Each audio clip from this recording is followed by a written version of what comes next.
السلام علیکم ورحمۃ اللہ وبرکاتہ نحمدہ ونصلی علی رسولہ الکریم۔ تفسیر سورۃ الانبیاء آیت نمبر 85 سے 93 تک بیان کرنے کی کوشش کروں گی۔ اعوذ باللہ من الشیطان الرجیم واسماعیل وادریس وذا الکفل کل من الصابرین، اور اسماعیل اور ادریس اور ذوالکفل یہ سب صابر لوگ تھے۔ وَأَدْخَلْنَاهُمْ فِي رَحْمَتِنَا إِنَّهُمْ مِنَ الصَّالِحِينَ، ہم نے انہیں اپنی رحمت میں داخل کر لیا، یہ لوگ سب نیک تھے۔ حضرت اسماعیل حضرت ابراہیم خلیل اللہ علیہ السلام کے فرزند تھے، بیٹے تھے۔ سورۃ مریم میں ان کا واقعہ بیان ہو چکا ہے۔ حضرت ادریس علیہ السلام کا ذکر بھی گزر چکا ہے۔ ذوالکفل بظاہر تو نبی ہی معلوم ہوتے ہیں، کیونکہ نبیوں کے ذکر میں ان کا نام آیا ہے، اور لوگ کہتے ہیں یہ نبی نہیں تھے بلکہ ایک صالح شخص تھے، اپنے زمانے کے بادشاہ تھے، بڑے ہی عادل اور بامروت تھے۔ امام ابن جریر رحمۃ اللہ علیہ اس میں توقف کرتے ہیں، واللہ اعلم۔ مجاہد رحمۃ اللہ علیہ فرماتے ہیں یہ ایک نیک بزرگ تھے جنہوں نے اپنے زمانے کے نبی سے عہد و پیمان کیے اور ان پر قائم رہے، قوم میں عدل و انصاف کیا کرتے تھے۔ مروی ہے کہ جب حضرت یسع علیہ السلام بہت بوڑھے ہو گئے تو ارادہ کیا کہ میں اپنی زندگی میں ہی ان کو خلیفہ مقرر کر دوں اور دیکھ لوں کہ وہ کیسے عمل کرتا ہے۔ لوگوں کو جمع کیا اور کہا کہ 3 باتیں جو شخص منظور کرے میں اسے خلافت دیتا ہوں۔ دن بھر روزے سے رہے، رات بھر قیام کرے اور کبھی بھی غصے نہ ہوں۔ کوئی اور تو کھڑا نہیں ہوا۔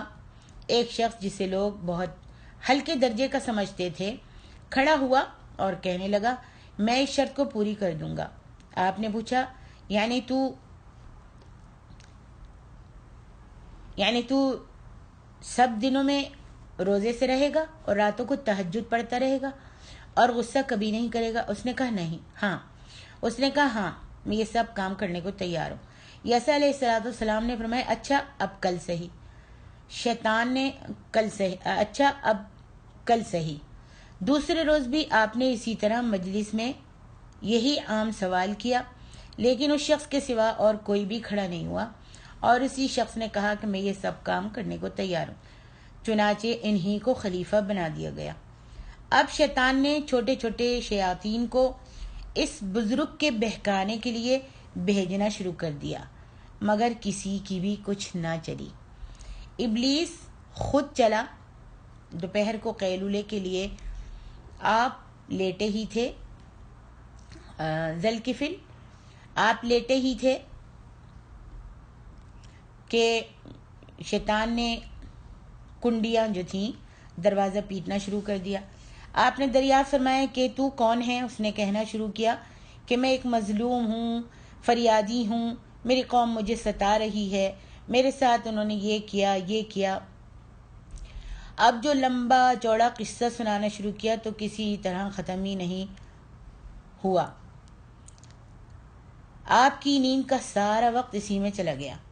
حضرت ذوالکفل دن رات میں بس صرف اسی وقت ذرا سی دیر کے لیے سوتے تھے، یعنی قیلولے کے وقت ظہر کے بعد۔ آپ نے فرمایا اچھا شام کو آنا، میں تمہارا انصاف کر دوں گا۔ اب شام کو آپ جب فیصلہ کرنے لگے، ہر طرف اسے دیکھتے ہیں لیکن اس کا کہیں بھی تو پتہ نہیں ہے، یہاں تک کہ خود جا کر ادھر ادھر بھی تلاش کرتے ہیں مگر اسے نہیں پایا اور وہ نہیں ملا۔ دوسری صبح کو بھی وہ نہیں آیا۔ پھر جہاں آپ دوپہر کو 2 گھڑی آرام کرنے کے ارادے سے لیٹے تو پھر یہ خبیث آ گیا اور دروازہ بجانے لگا۔ آپ نے دروازہ کھول دیا اور فرمانے لگے میں نے تو تم سے شام کو آنے کو کہا تھا نا، اور میں تمہارا منتظر بھی رہا لیکن تم نہیں آئے۔ وہ کہنے لگا حضرت کیا بتاؤں، جب میں نے آپ کی طرف آنے کا ارادہ کیا تو وہ کہنے لگے تم نہیں جاؤ، ہم تمہارا حق ادا کر دیتے ہیں۔ میں رک گیا، پھر انہوں نے اب انکار کر دیا اور بھی کچھ لمبے چوڑے واقعات اس نے جھوٹے موٹے بیان کرنے شروع کیے، اور آج کی نیند بھی اس نے آپ کی کھو دی، آپ کو سونے نہیں دیا۔ اب شام کو پھر انتظار کیا لیکن وہ اس کو نہیں آنا تھا، نہیں آیا۔ آپ نے فرمایا پھر شام کو آ جانا۔ اور شام کو پھر آپ انتظار کرتے رہے لیکن وہ نہیں آیا۔ تیسرے دن آپ نے آدمی مقرر کیا کہ دیکھو کوئی دروازے پر نہ آنے پائے، نیند کے مارے میری حالت بہت بری ہو رہی ہے۔ آپ ابھی لیٹے ہی تھے جو وہ شیطان پھر آ گیا۔ چوکیدار نے اسے روکا، یہ ایک طاق میں سے اندر گھس گیا اور اندر سے دروازہ کھٹکھٹانا شروع کیا۔ آپ نے اٹھ کر پہرے دار سے کہا کہ دیکھو میں نے تمہیں ہدایت کی تھی نا، پھر بھی اپنے دروازے کے اندر کسی کو آنے نہ دیا، کہ دروازے کے اندر کسی کو آنے نہیں دینا۔ اس نے کہا نہیں، میری طرف سے کوئی بھی نہیں آیا، میں نے تو کسی کو گھسنے ہی نہیں دیا۔ اب جو غور سے آپ نے دیکھا تو دروازے کو بھی آپ نے بند پایا اور اس شخص کو اندر موجود پایا جو دروازہ کھٹکھٹا رہا تھا۔ آپ تو پہچان گئے کہ یہ شیطان ہے۔ اس وقت شیطان نے کہا اے ولی اللہ، میں تجھ سے ہار گیا، نہ تو نے رات کا قیام ترک کیا، نہ ہی تو اس نوکر پر ایسے موقع پر غصے ہوا۔ پس اللہ نے ان کا نام ذوالکفل رکھا، اس لیے کہ جن باتوں کی انہوں نے کفالت لی تھی، وعدہ کیا تھا، ان کو انہوں نے پورا کر کے دکھایا۔ ابن ابی حاتم۔ ابن عباس رضی اللہ تعالیٰ عنہ سے بھی کچھ تفسیر کے ساتھ یہ قصہ مروی ہے۔ حضرت اشعری نے منبر پر فرمایا کہ ذوالکفل نبی نہیں تھا، بنو اسرائیل کا ایک صالح شخص تھا جو ہر روز 100 نمازیں پڑھتا تھا۔ اس کے بعد انہوں نے اس قسم کی عبادتوں کا ذمہ اٹھایا، اس لیے انہیں ذوالکفل کہا گیا۔ ایک منقطع روایت میں حضرت ابو موسیٰ اشعری سے بھی یہ منقول ہے۔ واللہ اعلم۔ آگے اللہ تعالیٰ ارشاد فرماتے ہیں وَذَا النُّونِ إِذ ذَّهَبَ مُغَاضِبًا فَظَنَّ أَن لَّن نَّقْدِرَ عَلَيْهِ فَنَادَىٰ فِي الظُّلُمَاتِ أَن لَّا إِلَٰهَ إِلَّا أَنتَ سُبْحَانَكَ إِنِّي كُنتُ مِنَ الظَّالِمِينَ۔ ذُنُّون کو یاد کرو جب کہ وہ غصے سے چل دیا اور یہ خیال کیا کہ ہم اسے تنگ نہ پکڑیں گے، ہم اس کو پکڑیں گے نہیں۔ پھر تو اندھیریوں کے اندر سے پکار اٹھے، پھر وہ اندھیروں میں پکار اٹھا کہ اے اللہ تیرے سوا کوئی معبود نہیں، تو پاک ہے، بے شک میں ظالموں میں ہو گیا ہوں۔ فَاسْتَجَبْنَا لَهُ وَنَجَّيْنَاهُ مِنَ الْغَمِّ وَكَذَلِكَ نُنْجِي الْمُؤْمِنِينَ۔ تو ہم نے اس کی پکار کو سن لیا اور اسے غم سے نجات دے دی، ہم ایمان والوں کو اسی طرح بچا لیا کرتے ہیں۔ یہ واقعہ یہاں بھی مذکور ہے اور سورۃ صافات میں بھی ہے اور سورۃ نون میں بھی ہے۔ یہ پیغمبر حضرت یونس علیہ السلام تھے، انہیں موصل کے علاقے کی بستی نینوا کی طرف نبی بنا کر اللہ تعالیٰ نے بھیجا تھا۔ آپ نے اللہ کی راہ کی دعوت دی لیکن قوم ایمان نہیں لائی۔ آپ وہاں سے ناراض ہو کر چل دیے اور ان لوگوں سے کہنے لگے کہ 3 دن میں تم پر عذاب الہی آ جائے گا۔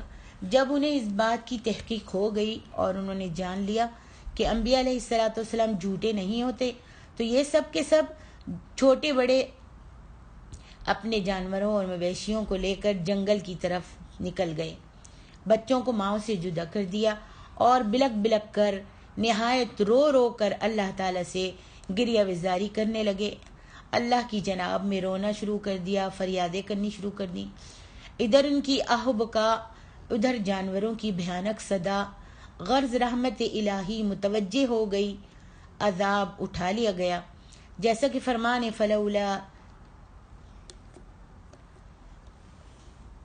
فلولا کانت، جیسا کہ فرمان ہے اللہ تعالیٰ قرآن میں فرماتے ہیں یعنی عذابوں کی تحقیق کے بعد کے ایمان نے کسی کو نفع نہیں دیا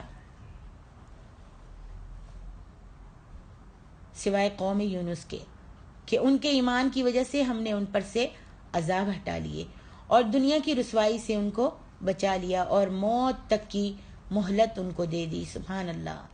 سوائے ایک قوم یونس کے اللہ تعالیٰ نے کسی قوم سے بھی عذاب نہیں ہٹایا۔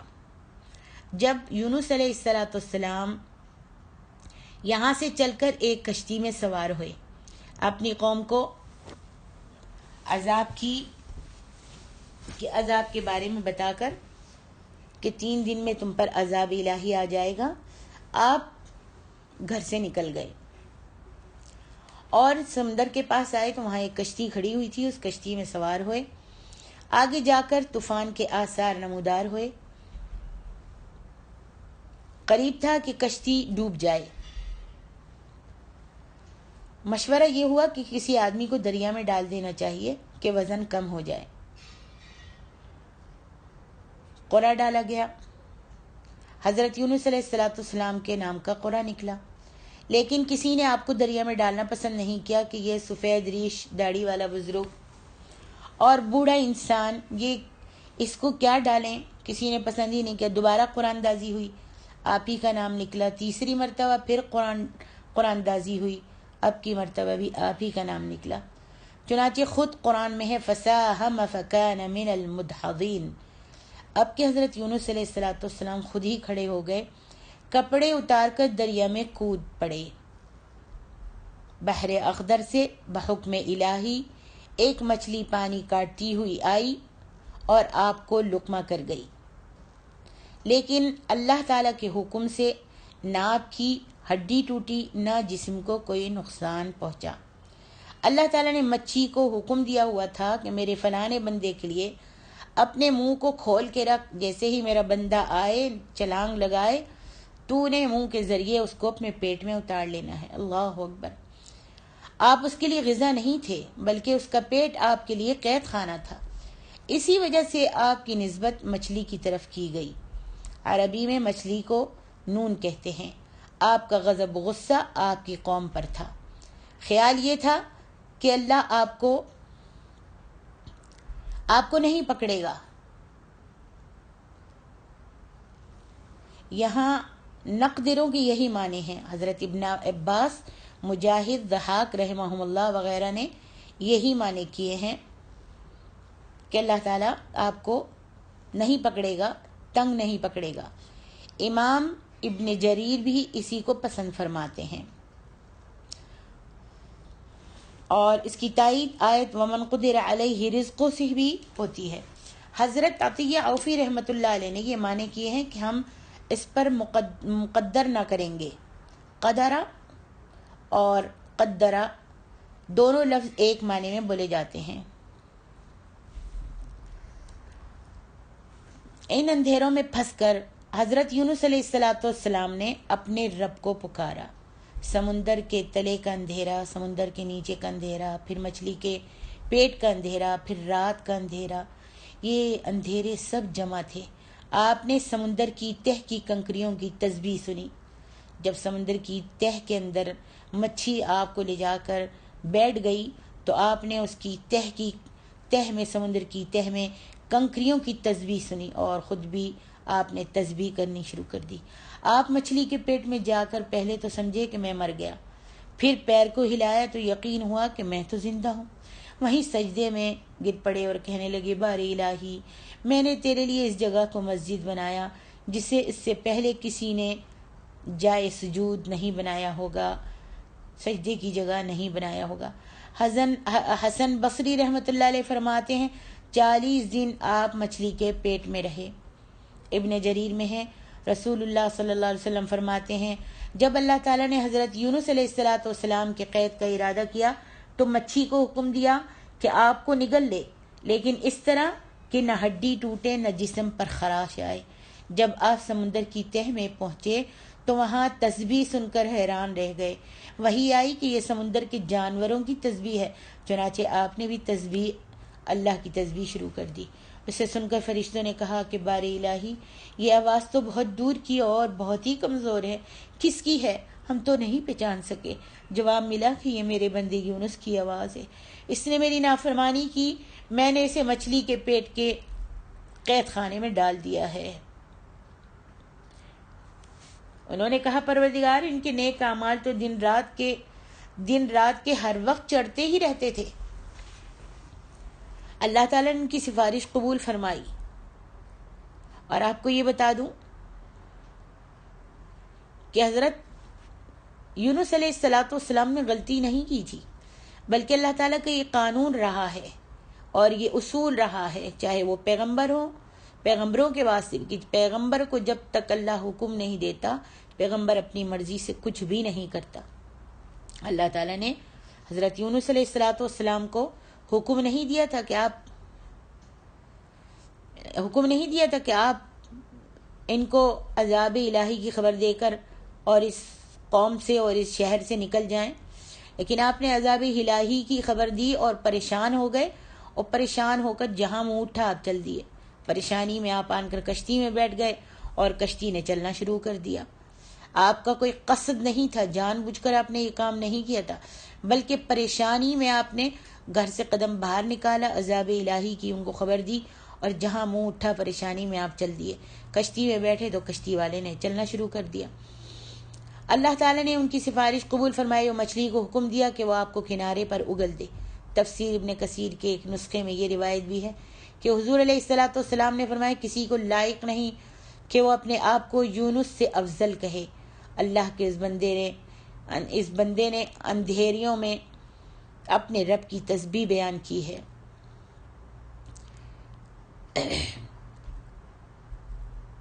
اور اس روایت کی جو ابھی میں نے بیان کی ہے اس کی سند صحیح ہے۔ ابن ابی حاتم میں حضور صلی اللہ علیہ وسلم فرماتے ہیں جب حضرت یونس علیہ السلام نے یہ دعا کی تو یہ کلمات عرش کے ارد گرد گھومنے لگے۔ فرشتے کہنے لگے بہت دور دراز کی یہ آواز ہے، اور آپ سب کو معلوم ہے کہ وہ کون سے کلمات تھے جو اللہ تعالیٰ نے مچھی کے پیٹ میں حضرت یونس علیہ السلام کے دل میں ڈالے تھے اور وحی کی تھی۔ وہ وہی الفاظ ہیں جن کو اللہ تعالیٰ نے قرآن میں فرمایا لا الہ الا انت سبحانک انی کنت من الظالمین۔ جب آپ نے یہ پڑھنا شروع کیا تو فرشتے کہنے لگے بہت دور دراز کی آواز ہے، لیکن کان اس سے پہلے اس سے آشنا ضرور ہیں۔ آواز بہت ضعیف لگ رہی ہے، بڑی کمزور آواز لگ رہی ہے۔ جناب باری نے فرمایا کیا تم نے پہچانا نہیں؟ انہوں نے کہا نہیں۔ فرمایا یہ میرے بندے یونس کی آواز ہے۔ فرشتوں نے کہا وہی یونس جس کے پاک عمل قبول شدہ ہر روز تیری طرف بڑھتے اور چڑھتے تھے، اور جن کی دعائیں تیرے پاس مقبول ہوتی تھیں۔ الہی جیسے وہ آرام کے وقت نیکیاں کرتا تھا تو اس مصیبت کے وقت اس پر تو رحم کر دے۔ اسی وقت اللہ تعالیٰ نے مچھی کو حکم دیا کہ وہ آپ کو بغیر کسی تکلیف کے کنارے پر ڈال دے۔ پھر اللہ تعالیٰ فرماتا ہے کہ ہم نے ان کی دعا کو قبول کر لیا۔ فاستجبنا له ونجیناہ من الغم وکذلک ننجی المؤمنین۔ پھر فرماتے ہم نے ان کی دعا کو قبول کر لیا اور غم سے ان کو نجات دے دی، ان اندھیروں سے نکال دیا۔ اسی طرح ہم ایمانداروں کو نجات دیا کرتے ہیں، وہ مصیبتوں میں گھر کر ہمیں پکارتے ہیں اور ہم ان کی دستگیری کرتے ہیں۔ اللہ اکبر، دستگیری کرتے ہیں اور ان کی دستگیری کر کے تمام مشکلیں ان کی آسان کر دیتے ہیں، خصوصاً جو لوگ اس دعا یونس کو پڑھیں۔ سید الانبیاء رسول اللہ صلی اللہ علیہ وسلم فرماتے ہیں، مسند احمد ترمذی وغیرہ میں ہے، حضرت سعد بن ابی وقاص رضی اللہ تعالیٰ عنہ فرماتے ہیں میں مسجد میں گیا، حضرت عثمان رضی اللہ تعالیٰ عنہ وہاں تھے، میں نے ان کو سلام کیا، آپ نے مجھے بغور دیکھا اور میرے سلام کا جواب نہیں دیا۔ اس قصے کو سب غور سے سنیے اور اس قصے سے کچھ نتیجہ اخذ کیجیے اور مجھ کو بتائیے کہ آپ اس قصے سے کیا سمجھی۔ حضرت عثمان رضی اللہ تعالیٰ عنہ وہاں تھے، میں نے سلام کیا، سعد بن وقاص کہتے ہیں میں نے سلام کیا، آپ نے مجھے بغور دیکھا، میرے سلام کا جواب نہیں دیا۔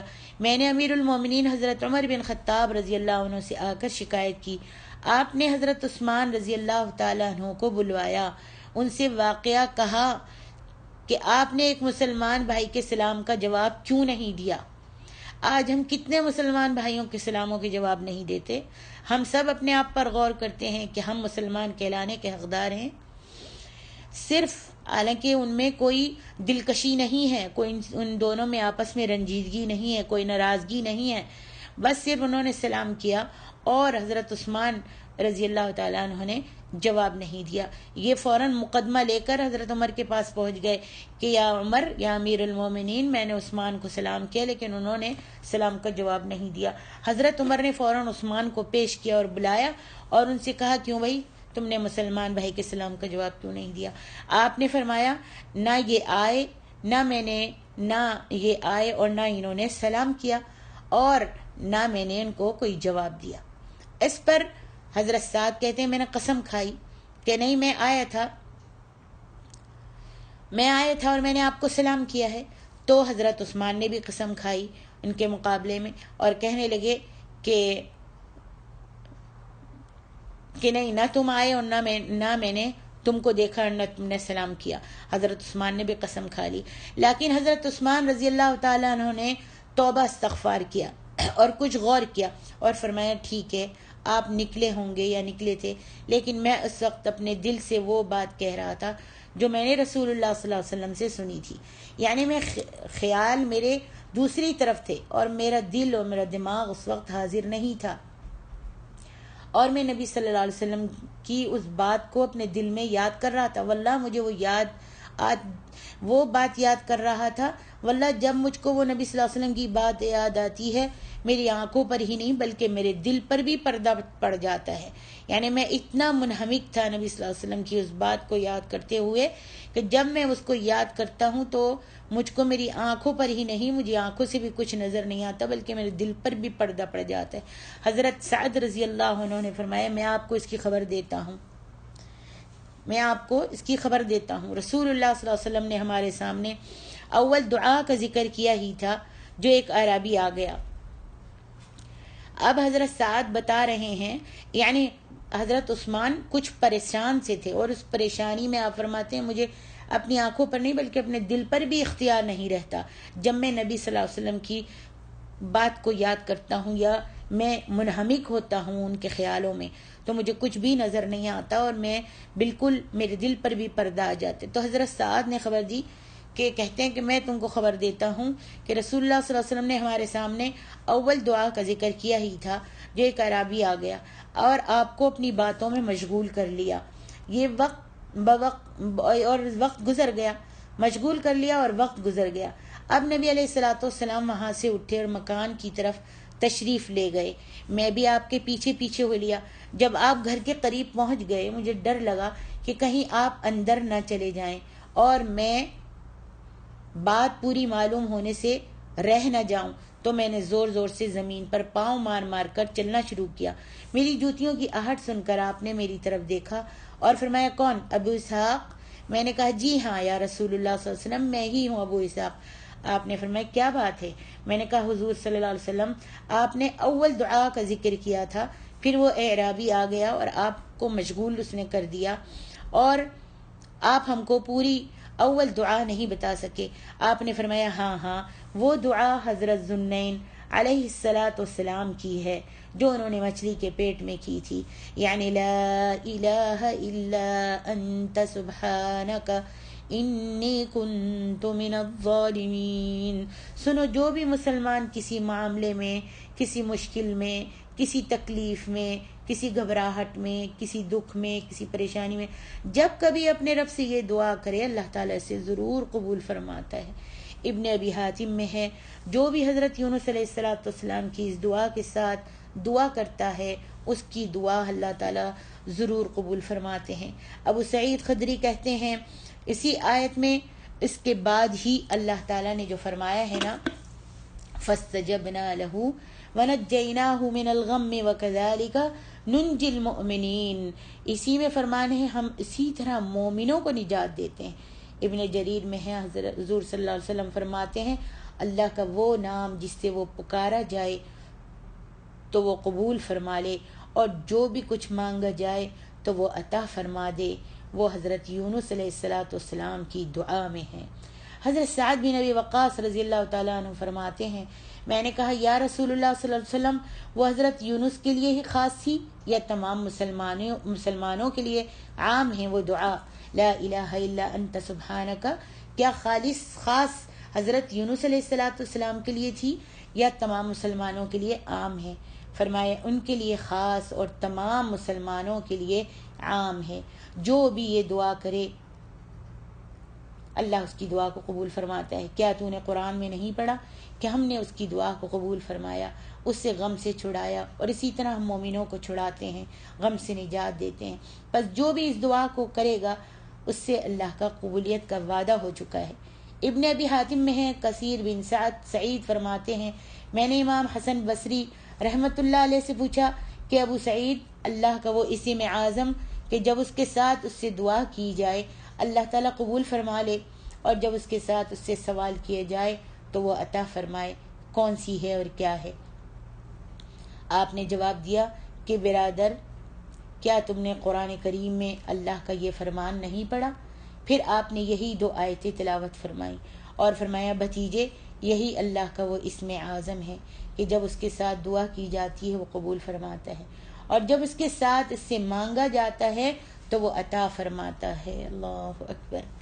آگے اللہ رب العالمین ارشاد فرماتے ہیں وَزَكَرِيَّا إِذْ نَادَى رَبَّهُ رَبِّ لَا تَذَرْنِي فَرْدًا وَأَنْتَ خَيْرُ الْوَارِثِينَ۔ زکریا کو بھی یاد کرو جب کہ اس نے اپنے رب سے دعا کی کہ اے میرے پروردگار مجھے تنہا نہ چھوڑ۔ فَاسْتَجَبْنَا لَهُ وَوَهَبْنَا لَهُ يَحْيَىٰ وَأَصْلَحْنَا لَهُ زَوْجَهُ إِنَّهُمْ كَانُوا يُسَارِعُونَ فِي الْخَيْرَاتِ وَيَدْعُونَنَا رَغَبًا وَرَهَبًا وَكَانُوا لَنَا خَاشِعِينَ۔ تو سب سے بہتر وارث ہے، ہم نے اس کی دعا کو قبول فرما کر اسے یہی یحییٰ عطا فرمایا، اور ان کی بیوی کو ان کے لیے بھلا چنگا کر دیا، بہت اچھا کر دیا۔ یہ بزرگ لوگ نیکیوں کی طرف دوڑا کرتے تھے اور ہمیں لالچ، طمع اور ڈر خوف سے پکارتے تھے، اور ہمارے سامنے پوری عاجزی کرنے والے تھے۔ اللہ تعالیٰ حضرت زکریا علیہ السلام کا قصہ بیان فرماتے ہیں کہ انہوں نے دعا کی کہ مجھے اولاد ہو جو میرے بعد نبی بنے۔ سورۃ مریم میں اور سورۃ آل عمران میں یہ واقعہ تفصیل سے بیان ہو چکا ہے۔ آپ نے یہ دعا لوگوں سے چھپا کر کی تھی کہ اللہ مجھے تنہا نہ چھوڑ، یعنی بے اولاد۔ دعا کے بعد اللہ تعالیٰ کی حمد و ثنا کی جیسا کہ اس دعا کے لائق تھی۔ اللہ تعالیٰ نے آپ کی دعا کو قبول فرمایا، اور آپ کی بیوی کو، جنہیں بڑھاپے تک کوئی اولاد ہی نہیں ہوئی تھی، اولاد کے قابل بنا دیا۔ بعض لوگ کہتے ہیں ان کی طول زبانی بند کر دی، بعض کہتے ہیں ان کے اخلاق کی کمی پوری کر دی، لیکن الفاظ قرآن کے قریب پہلا معنی یہی ہے۔ یہ سب بزرگ نیکیوں کی طرف اور اللہ کی فرمانبرداری کی طرف بھاگ دوڑ کرنے والے تھے، اور لالچ اور ڈر سے اللہ سے دعائیں کرنے والے تھے، اور سچے مومن، رب کی باتیں ماننے والے، اللہ کا خوف رکھنے والے، تواضع، انکساری اور عاجزی کرنے والے، اللہ کے سامنے اپنی ضعیفی اور کمزوری ظاہر کرنے والے تھے۔ مروی ہے کہ حضرت صدیق اکبر رضی اللہ تعالیٰ عنہ نے اپنے خطبے میں فرمایا، لوگوں میں تمہیں اللہ تعالیٰ سے ڈرتے رہنے کی اور اس کی پوری ثنا و صفت بیان کرتے رہنے کی، اور لالچ اور خوف سے دعائیں مانگنے کی اور دعاؤں میں خشوع و خضوع کرنے کی وصیت کرتا ہوں۔ دیکھو اللہ عز و جل نے حضرت زکریا علیہ السلام کے گھرانے کی یہی فضیلت بیان فرمائی ہے۔ پھر آپ نے یہی آیت تلاوت فرمائی۔ آگے فرمایا واللتی احصنت فرجها فنفخنا فيها من روحنا وجعلناها وابنها آیة للعالمین۔ اور وہ پاک دامن بیوی جس نے اپنی عصمت کی حفاظت کی، ہم نے ان میں اپنے پاس کی روح پھونک دی، اور خود انہیں اور ان کے لڑکے کو تمام جہان کے لیے نشان قدرت کر دیا۔ ان هذه امتکم امتا واحدہ وانا ربکم فاعبدون۔ یہ ہے تم سب کا دین، ایک ہی دین، اور میں تم سب کا پروردگار، بس تم میری ہی عبادت کرو۔ وَتَقَطَّعُوا أَمْرَهُمْ بَيْنَهُمْ كُلٌّ إِلَيْنَا رَاجِعُونَ۔ لوگوں نے آپ اپنے دین میں فرقہ بندیاں کر لی، سب کے سب ہماری ہی طرف لوٹنے والے ہیں۔ حضرت مریم اور حضرت عیسیٰ علیہ السلام کا قصہ بیان ہو رہا ہے۔ قرآن کریم میں عموماً حضرت زکریا اور حضرت یحییٰ علیہ السلام کے علیہ السلام کے قصے کے ساتھ ہی ان کا قصہ بیان ہوتا رہا ہے، اس لیے کہ ان لوگوں میں پورا ربط ہے۔ حضرت زکریا پورے بڑھاپے کے عالم میں آپ کی بیوی صاحبہ جوانی سے گزری ہوئی اور پوری عمر کی بے اولاد ان کے ہاں اولاد عطا فرمائی۔ اس قدرت کو دکھا کر پھر محض عورت کو بغیر شوہر کے اولاد عطا فرمانا، یہ اور قدرت کا کمال ظاہر ہوتا ہے۔ سورۃ آل عمران، سورۃ مریم میں بھی یہی ترتیب ہے۔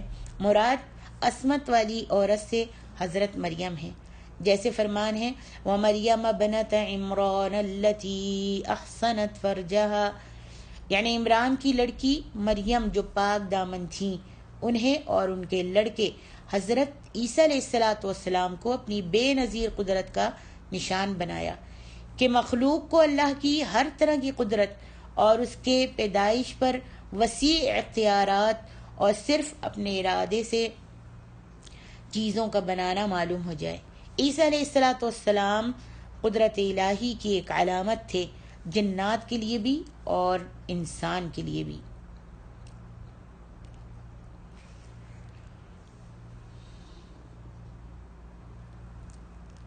آگے اللہ ارشاد فرماتے ہیں وَتَقَطَّعُوا أَمْرَهُمْ بَيْنَهُمْ كُلٌّ إِلَيْنَا رَاجِعُونَ، فرمانے کہ تم سب کا دین ایک ہی ہے، اوامر و نواہی کے احکام تم سب میں یکساں ہیں، برابر ہیں۔